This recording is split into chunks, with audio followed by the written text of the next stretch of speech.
जय हिंद साथियों, नमस्कार और स्वागत है आप सभी का आपके अपने YouTube channel Mukesh Mahendra education पर। सभी को राधे राधे, जय श्री कृष्णा।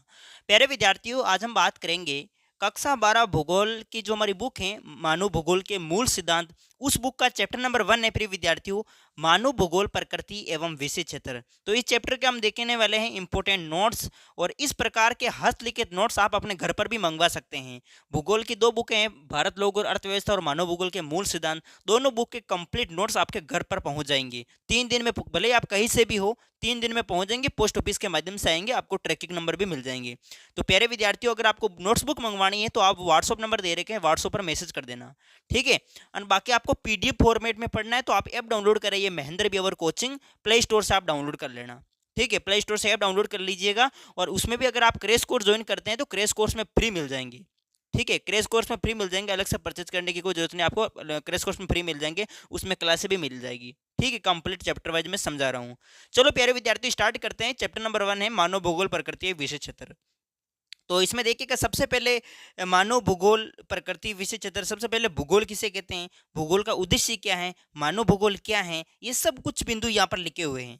अभी मैं कोई आपको समझा नहीं रहा हूँ, बस आपको नोट्स उपलब्ध करवा रहा हूँ। डेमो क्लास आप देख सकते हैं कि भाई इस तरीके से ये नोट्स हैं, ठीक है। जैसे कि इंपॉर्टेंट बिंदु भी यहाँ पर आपके सामने लिखे हुए हैं। भाई ज्योग्राफी शब्द का सबसे पहले प्रयोग किसने किया था, भूगोल के जनक कौन है, मानव भूगोल के जनक कौन है, आधुनिक मानव भूगोल के जनक कौन है। बिंदु बाई बिंदु जो प्रश्न एग्जाम में पूछे जाते हैं, यानी कि ये नोट्स पढ़ लीजिएगा प्रिय विद्यार्थियों। आपको कचरा पढ़ने की कोई जरूरत नहीं है, बस ये पढ़ लीजिएगा, ये काफ़ी है, ठीक है। और नोट्स से क्वेश्चन एक भी बार नहीं जाएगा, ठीक है।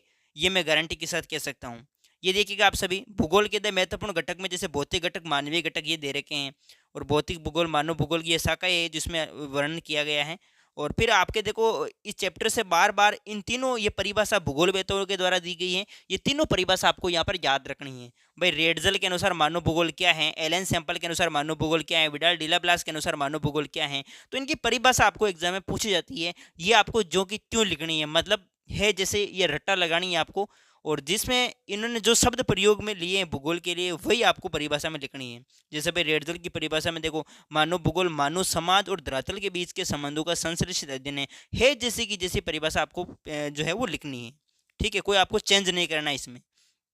फिर यहाँ पर मानव भूगोल की प्रमुख विचारधारा में देखो, नीतिवाद विचारधारा, संभववाद, नवनिश्चयवाद, ये अलग अलग है। नीतिवाद को चाहे निश्चयवाद की वो बात एक ही है। और संभववाद विचारधारा और ये नवनिश्चयवाद या नवनीतिवाद, तीन विचारधारा हैं जिसके समर्थक आगे दे रखे हैं। कई बार एग्जाम में छोटा प्रश्न बनता है और पूछ देता है कि भाई जो संभववाद विचारधारा है इसके प्रतिपादक कौन है, तो विडाल डिलाब्लास, ठीक है। नवनिश्चयवाद की प्रतिपादक कौन है, ग्रिफिथ टेलर।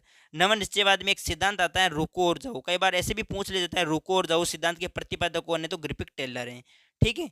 अब यहाँ पर एक एक जो है वो प्रमुख विचारधाराओं पर हम यहाँ पर चर्चा करेंगे। सबसे पहले देखो, मानव का प्रकृतिकरण किया जा रहा है। मानव का प्रकृतिकरण इस प्रकार से आप इसको पढ़ेंगे, बिल्कुल आसान से सरल शब्दों में लिखा हुआ, पढ़ते ही आपके समझ में आ जाएगा, ठीक है। और ये प्रकृति का मानवीकरण आपके सामने, पहले मानव का प्रकृतिकरण, फिर प्रकृति का मानवीकरण। और फिर आपके एक सिद्धांत आता है नवनिश्चयवाद या नवनीतिवाद, जिसमें कहा गया रुको और जाओ, मतलब उत्पत्ति विकास करो लेकिन अपनी सीमा में रहकर करो, प्रकृति का अंधाधुंध मतलब नुकसान ना पहुंचाओ, ठीक है। मानव भूगोल की प्रमुख प्रकृति ये देख सकते हैं। और मानव के द्वारा प्रौद्योगिकी का विकास किस प्रकार से जो है वो किया गया, ये बिंदु वही आपके सामने दे रखे हैं, आप देख सकते हैं, ठीक है। और मानव भूगोल के कौन कौन से क्षेत्र है, मानव भूगोल के कौन कौन से उप क्षेत्र हैं, मानव या आर्थिक भूगोल के उप क्षेत्र यहाँ पर दे रखे हैं, राजनीतिक भूगोल के उप क्षेत्र दे रखे हैं, ठीक है। और सामाजिक भूगोल के उप क्षेत्र दे रखे हैं। और प्रमुख भूगोलवेत्ताओं के नाम भी यहाँ पर दे रखे हैं, जैसे कि ब्रिटेन के भूगोलवेत्ता, अमेरिकन भूगोलवेत्ता, जर्मन भूगोलवेत्ता, ठीक है, फ्रांसीसी भूगोलवेत्ता। ये बस प्यारे विद्यार्थियों, इसी के साथ ये हमारा जो चैप्टर था वो कंप्लीट होता है। यानी चैप्टर नंबर 1 था मानव भूगोल प्रकृति विषय क्षेत्र। इस चैप्टर के हमने कंप्लीट नोट्स इस वीडियो के अंदर देखे हैं। छोटा सा वीडियो है, कोई ज़्यादा बड़ा नहीं है, और आपको किताबों में कचरा पढ़ने की कोई मतलब आवश्यकता नहीं है। अगर ये नोट्स पढ़ लेते हैं तो बिल्कुल आप पूरे में से पूरे नंबर ला पाओगे, ठीक है। चलो प्यारे विद्यार्थियों, और बाकी आपको नोट्स बुक मंगवानी है तो ये व्हाट्सअप नंबर दे रखे हैं। और बाकी आप क्रैश कोर्स भी ज्वाइन कर सकते हैं, वहाँ पर क्लासेज आपका पूरा सिलेबस कवर करवाया जाएगा, ठीक है। कंप्लीट बोर्ड परीक्षा की तैयारी करवाई जाएगी।